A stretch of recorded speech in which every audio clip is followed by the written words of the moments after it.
হোক বা মমতা বন্দ্যোপাধ্যায়, দেখতে পাচ্ছেন না, শুনতে পাচ্ছেন না, এটা কি সব থেকে বড় পরাজয় এই উৎসবে? আজকে একটা জিনিস দেখে খুব অবাক লাগছে, দুই অনির্বাণের মধ্যে সেটিং হয়ে যায়নি তো? কেন? এক অনির্বাণ বলছে আরেক অনির্বাণ হাসছে। বন্দ্যোপাধ্যায় সিনার সেটিং হয়ে গেলে আবার অসুবিধা, কারণ আমি সারা জীবন তো সেটিং শুনে আসছি না, ভয় লাগছে। আজকে একটা গল্প দিয়ে শুরু করি। অনির্বাণ বন্দ্যোপাধ্যায়, অনির্বাণ সিনহা। আমি তো একটু রাত্রির করে বাড়ি ফিরি, ডাক্তারি করি। যখন রাত্রে 12:30 1টা নাগাদ আমি বাড়ি ফিরি, আমি গাড়ির দরজা লাগাই, গাড়ি পার্কিং করি, গেট খুলি, বাড়িতে ঢুকি, কোনো রকম অসুবিধা হয় না। গতকাল রাত্রে হঠাৎ আমি বাড়ি ঢুকে যাওয়ার পরে দেখলাম বিরাট পাড়া কুকুরটা প্রচণ্ড চেঁচামেচি শুরু করে দিল। আমি আমার পাড়াপড়শি নিয়ে একটু জানলা দিয়ে উঁকি মারলাম, উমা দেখি একটা চোর ঢুকেছিল, সবকটা কুকুর থেকে শুধু ঘিরেই ফেলেনি, এমন জায়গায় ঘিরে ফেলেছে বেচারা বেরোতে পারছে না। কুত্তা ভোকে হাজার, রাজা চলে বাজার। একটাই জিনিস কিন্তু কুকুরকে সম্মান দিতেই হবে, ওরাই একমাত্র চোর চেনে। আজকে যেসব কুকুররা আমরা এখানে বসে আছি, দুজন কুকুর, ডক্টর তাপস প্রামাণিক এবং ডক্টর শারদত্ত মুখার্জি, কুত্তা নাম্বার 1 আর কুত্তা নাম্বার 2। আমরা কিন্তু চোরটাকে চিনি, চোরটার নাম মমতা বন্দ্যোপাধ্যায়, থাকেন কালীঘাটে। সুতরাং আমরা চোর চিনি। মমতা বন্দ্যোপাধ্যায় অনেক ধন্যবাদ, আপনি ঠিকই বলেছেন, আমরাই কুকুর, কারণ আমরা চোরগুলোকে ঠিক চিনেছি। ঠিক যেমন চিনেছি অভিক দেখে, ঠিক যেমন চিনেছি বিরূপাক্ষ বিশ্বাসকে, ঠিক যেমন চিনেছিলাম সন্দীপ ঘোষকে, ঠিক যেমন চিনেছিলাম সুদীপ্ত রায়কে। এক এক পরে চোরগুলোকে তুলে নিয়ে কাউন্সিল আর অধ্যক্ষ বানিয়েছেন, লজ্জা হওয়া উচিত। দুর্গাপুজোর কথায় আছি, এটা উৎসব বলি না আমি, জাতীয়তাবাদী হিন্দুত্ববাদী লোক গর্বের সঙ্গে বলি এটা দুর্গা পুজো, কোনো উৎসব নয়। পুজোটাকে উৎসবে ট্রান্সফার করি না আমরা, পুজোকে পুজোর স্থানেই রাখি। এবারের দুর্গা পুজোয় কলকাতা শহরের মণ্ডপ একটাই, আবারও বলি, এবারের কলকাতা শহরের দুর্গা পুজোর মণ্ডপ একটাই। সেখানেই পাবেন মা দুর্গা, মা সরস্বতী, মা লক্ষ্মী, গণেশ, কার্তিক। পাবে না খালি মহিষাসুরকে। এই মণ্ডপটি কিন্তু ধর্মতলায়, মহিষাসুর বসে আছেন গঙ্গা পেরিয়ে 14 তলায়। সবাইকে আহ্বান জানাবো যে ধর্মতলায় যে পূজা মণ্ডপটি আছেন সেটা সবাই আপনারা ঘুরে একবার করে মাথা ঠেকিয়ে যাবেন। সেখানে দুর্গা, সরস্বতী, লক্ষ্মী, কার্তিক, গণেশা আজকে না খেয়ে ভুকা রয়েছে, এবং মাথায় রাখবেন তার সঙ্গে এই সিনিয়র ডাক্তারবাবুরাও আছি। আমরা পদত্যাগ করেছি, করছি, আরও করব। মনে রাখবেন, ডাক্তার পদত্যাগ করলে চিকিৎসা বন্ধ করে না। অনির্বাণ বন্দ্যোপাধ্যায়ের জ্ঞাতার্থে বলছি, কখনো মনে করবে না ডাক্তার পদত্যাগ করলে চিকিৎসা থেকে বিরত থাকে না। আমরা চিকিৎসা দিয়ে যাব। আজকে যদি মমতা বন্দ্যোপাধ্যায় আমাদের পদত্যাগ মানেন, তাহলে আমরা হাসপাতাল ছেড়ে তার বাইরে চিকিৎসা দেব, রাস্তায় চিকিৎসা দেব। কদিন আগেই জানতে পেরেছেন উড়োজাহাজেও চিকিৎসা দিয়েছেন দুজন ডাক্তার। তার কদিন আগে দেখেছেন আপনারা বাইপাসে মরণাপন্ন রুগীকে বাঁচিয়ে তুলেছেন দুজন ডাক্তার। আমাদের চিকিৎসার জন্য বাড়ি ঘর দরকার নেই, আমাদের চিকিৎসার জন্য পয়সা দরকার নেই, আমাদের চিকিৎসার জন্য ওই মমতা ব্যানার্জির ফেলে দেওয়া রুটি। আমরা তো কুত্তা, হ্যাঁ মেনে নিলাম কুত্তা, ও রুটিরও দরকার নেই। আমরা চিকিৎসক, প্রাণী, মানুষ, ধর্ম, কাস্ট নির্বিশেষে আমরা চিকিৎসা দেব। আমাদের বাড়িঘর লাগবে না, আমাদের মাইনে লাগবে না। কখনো ভাববেন না বা জনগণকে বোঝাবেন না গণস্বাস্থ্য নয়, জনস্বাস্থ্য কোনোদিন কিন্তু আটকাবে না। চিকিৎসক হয়ে দুজন চিকিৎসক এখানে বসে বাকি চিকিৎসকদের তরফে জানিয়ে গেলাম জোর গলায়, চিকিৎসা থেকে আমরা বিরত হয়নি। জনস্বাস্থ্য আমরা এই রাজ্যে ধরে রাখবো, যে মমতা ব্যানার্জি চাক বা না চাক।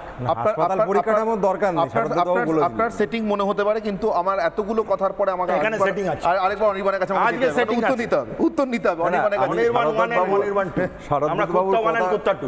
কথা শুনে আমি বুঝলাম যে চিকিৎসা দিতে কোনো রকম বিল্ডিং ইনফ্রাস্ট্রাকচার এগুলোর প্রয়োজন নেই। রাস্তাঘাটে, প্লেনে, নৌকায় সব জায়গায় দেওয়া সম্ভব। এটা সত্যি জানা ছিল, দেখিয়ে দিচ্ছে উড়োজাহাজও প্রাণ বাঁচিয়েছে। সেক্ষেত্রে এইমস থেকে শুরু করে যাবতীয় যত হাসপাতাল আছে, কেন যে বিল্ডিং লেভেলে উঠুক, হ্যাঁ সেই লেভেলে না, যে কোনো, আপনি তো বলেন বিল্ডিং এর দরকারই নেই, আপনি বলেন ঘরটার দরকার নেই, যখন দরকার নেই পশ্চিমবঙ্গ উঠুক সেই লেভেলে। দেখুন এমসে 5 বছর ধরে ছাত্রছাত্রীরা পড়ছে, সেখানে অটোপসির বেসিক পরিকাঠামো নেই সেই লেভেলে। ওটা কি খুব 5 বছর কোন এমসে আজকে হাইকোর্টেই বলেছে, আপনারা দেখে নিতে পারেন। না প্রায় 4-5 বছর ধরে সেখানে নাকি পড়ছে, স্টুডেন্টরা রয়েছে, তারা তো পড়ে, এইটুকু আপনি জানেন। সেখানে বেসিক অটোপসির পরিকাঠামো নেই, যাই হোক সেটা পরের প্রশ্ন। আপনি যেটা বললেন যে চিকিৎসা করতে কোনো রকম পরিকাঠামোর প্রয়োজন নেই আপনাদের, এবং রেভলিউশনারি যে আইডিয়া আপনি আজকে দিলেন ডাক্তারবাবু, এটা বাকির চিকিৎসকরা কতটা একমত হবে না আমার জানা নেই। যদি এটা সত্যি সম্ভব হয় অসাধারণ, অসাধারণ। কারণ গোটা ভারত দিতে যদি পরিকাঠামোর দরকার হয় সেই পরিকাঠামোরাও ডাক্তাররা ব্যবস্থা করে, ঠিক যেমন ভাবে আমরা তক্তপোষটাও ব্যবস্থা করেছি, বায়ো টয়লেটটাও ব্যবস্থা করেছি, না সরকারের কোনো দায় রইল, সরকারি না কোনো বেসরকারি হাসপাতালের যে কর্তৃপক্ষ তাদের কোনো দায় রইল, বিল্ডিংগুলোর কোনো দরকার নেই। আপনারা যদি তক্তপোষ নিয়ে যান কলকাতায় হোক জেলায় জেলায় থাকবে, আপনারা যদি বিল্ডিং নিয়ে যান আমাদের চিকিৎসা থাকবে, আপনারা পরিকাঠামো নিয়ে যান আমাদের চিকিৎসা থাকবে। চমৎকৃত আপনি যেটা বলে দিলাম তো যে কোনো ইনফ্রাস্ট্রাকচারের প্রয়োজন নেই, আমরা যে কোনো জায়গায় দিয়ে দেব। যদি ডাক্তারদের কুকুর বলে এর প্রতিবাদটা করুন। আজকে আইনজীবীদের বলে কেউ কুকুর বলেনি, ডাক্তারদের কেউ কুকুর বলেনি, ডাক্তারদের কেউ কুকুর বলেনি, আইনজীবী আমি ডাক্তারদের কেউ কুকুর বলেনি। যাই আপনি বলুন কাকে বলেছে? একটু আগে বলেছে দীপাঞ্জন একটু আগে বললেন যে তিনি গর্বিত কুকুর ইত্যাদি। আপনি কাকে বলেছেন? আপনার নেতৃত্ব, উনি তো ডাক্তার নন, যারা প্রতিবাদী তারা কেউ যদি যে গায়ে টানতে চায় সেটা তার ব্যাপার। আমার কথাটা শুনুন, আমার কথাটা শুনুন, আমার কথাটা শুনুন, আমার এটা বলতে আমার কথাটা শুনুন, আমি বুঝতে পারছি। শুনুন না, শুনুন না, আপনি যেটা বললেন যে চিকিৎসা করতে এই ধরনের ইনফ্রাস্ট্রাকচারের প্রয়োজন নেই, এটা আপনি নিজেও হয়তো বুঝতে পারছেন এটা কত বড় রেভলিউশনের জন্ম দিতে পারে। যদি এটা সত্যি সম্ভব, অপারেশন পরিকাঠামোর প্রয়োজন নেই না, পরিকাঠামো ছাড়াও আমরা এক্স্যাক্টলি তার মানে প্রয়োজন নেই, আমার তো প্রয়োজন নেই, তার মানে operation theatre, operation theatre, surgery এসব আপনারা খোলা রাস্তায় করবেন। এটা ডিফার অপারেশন থিয়েটার, সার্জারি এগুলো খোলা রাস্তায় করবেন। হতে পারে বইতে ভারতে সব হতো। যেটা দাদা আপনি বলতে চাইছেন সেটা আমি ওনার কথা শুনে স্যার যেটা বলতে চেয়েছেন যে আমাদের যদি আমরা যারা ইস্তফা দিয়েছি তার মানে এটা নয় যে আমরা সার্ভিস বন্ধ করেছি। আমাদের আমি আরজি করে চিকিৎসক, আমি আরজি করে যদি আমার ইস্তফা, আপনি একই সঙ্গে বললেন যে আমাদের ওই হাসপাতাল দরকার নেই বলেছেন তো, আমি কি ভুল শুনেছি? চিকিৎসার ব্যবস্থা করানো আপনাদের করতে হবে, তার মানে বিল্ডিং এর দরকার নেই। না বিল্ডিং দরকার নেই এটা আমি তো বলি না, ডাক্তারবাবুই বলবেন। আমরা বলেছি আমরা চিকিৎসক মানে আমরা গাছতলায় চিকিৎসা করতে পারি, ডাক্তার মানে যে কোনো জায়গায় গিয়ে করা যায়।